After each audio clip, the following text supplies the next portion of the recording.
Did last night prove that LeBron James cannot carry this Laker team all by his lonesome? And I'll tell you the moment I knew the Lakers were in trouble. When the first guy off the bench was Jared Dudley, I said, oh boy, this could be a long night for my Lakers. It's going to be a tough night. And I like Duds, and he's a great media guy, a great leader, but it shouldn't exactly be in your immediate rotation when you're fighting at the moment for the 2 seed in the Western Conference. With that said, Wildes, I do think a lot of this is concern trolling, almost like concern cosplaying with the Lakers. Can they win the title without Anthony Davis? No. Now, I do think they could win the West without Anthony Davis. I do think they could beat the Suns in a series, the Clippers, and certainly the Jazz without AD. But in the finals, you would either need AD to guard Embiid, to guard Giannis, or you would need AD scoring to counteract the net. So I don't think they could win the championship without him, even though I think they could get there. But he's not going to be gone. Like, nobody thinks Anthony Davis is not going to be back shortly after the All-Star break. So is this a championship team without Anthony Davis? I think No. Wildes thinks that. Are they? So, Wildes, do you think he's going to be gone for a long time? You think that Anthony Davis is going to be gone for a while? I'm more nervous than you are, Nick. No, that's right, Jenna. I like to consider myself an empathetic guy. I'm a little bit of a worrier. I'm concerned. I don't consider myself a Laker concerned troll. Just like when my grandmother worries about me, I say, Grandma, stop trolling me. Like, stop sending me emojis and, like, get off social media trolling me because you're worried. Here's why. Here's why. The Achilles scares me to death. It scares me to death. The Lakers have played 36 games. He's missed a third of them. In the last 8, Nick, they're 3-5. He's going to miss a few more after the break. He's probably going to miss 3 more, maybe come back against Charlotte. So the lack of the offseason, I know we don't talk about it enough. I think it's a major issue. And just think best case scenario. AD is not coming back from, a broken arm where it heals up and he's ready to go. I still think we're going to see minutes restrictions. I still think we're going to see load management. And I know that we had your list of teams. This is why I thought last night was interesting. You have to worry about Denver. You're saying you don't have to worry about the Jazz, even though they're fantastic. You're going to have to worry about the Clippers. Now you're going to have to worry about DeAndre Ayton in the middle. And Jared Dudley's not the answer. So if maybe I'm a concerned troll, so be it. I just think of myself being like, a nice guy, worried about Wildes, AD. here's what I think. I thought everyone on this show said before AD was missing time, but he was consistently listed with the Achilles or the calf injury. And in fact, I know for a fact we had as a topic, what should the Lakers do with Anthony Davis?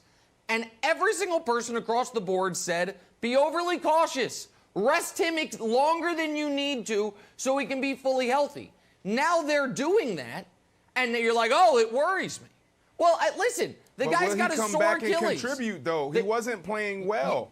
Yeah, he has a sore Achilles, but when he comes back, who are we getting? What AD are we getting, Nick? Well, they had the best record in the NBA with him playing, even though he wasn't playing at an A-plus level. So I think him coming back, they'll be just fine, Jenna.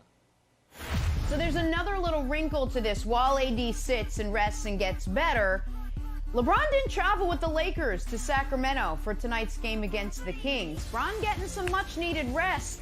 Nick, how badly do LeBron and the Lakers need the All-Star break to maybe recoup, get healthy again, both him and AD? Well, I think it's a shame that LeBron's not playing tonight because it would be fitting if LeBron could have ended the coaching career of Luke Walton, the only coach he couldn't drag to the playoffs. And I think Luke Walton's probably not going to coach much longer than this evening. So it would have been nice if LeBron could have played. But, Brandon, speaking of concern trolling, I am old enough to remember the concern being is LeBron playing too much. And so now LeBron, he was clearly worn down from playing all 36 games. That's why he only scored 38 last night instead of the 50 that you correctly called that he needed. So now he gets an extra night off for the All-Star break. I do think the break is coming at the right time for the Lakers, not because LeBron is tired, but because Anthony Davis would be missing the next 10 days either way. And so it's better that they only have one game over the next 10 days or so during the All-Star break, and AD gets the All-Star game off as well, obviously. Yeah, I just want to make sure moving forward that there isn't a double standard here, right? This sounds a lot to me like load management. Why is he taking a night off? That's the thing that we've been talking about all year. Oh, LeBron James should win MVP because all these other guys are resting.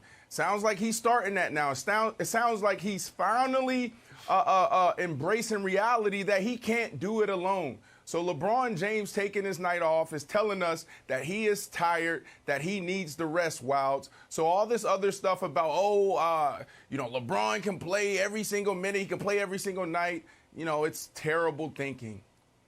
But hold on. I can't let that stand.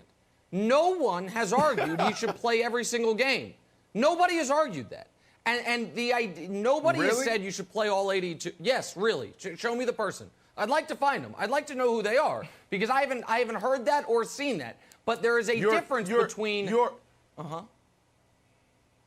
your stance on why he should win MVP and why he's the greatest player is because everybody else takes nights off. You highlight James Harden. You highlight all these other guys. Well, not James Harden. You highlight, Joel Embiid. You highlight all these other guys, and you say, well, you know what? LeBron James is the greatest player because he doesn't take time off. We crushed Kawhi. We crushed the Clippers. Load management. So I don't care if it's one game. Why is he taking tonight off?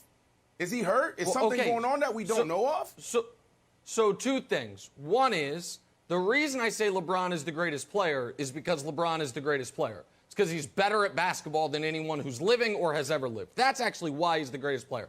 But there is to act like there is not a drastic difference between a guy who is going to play, call it 97% of his team's games, and a guy who might play 82% of his team's games is intellectually dishonest.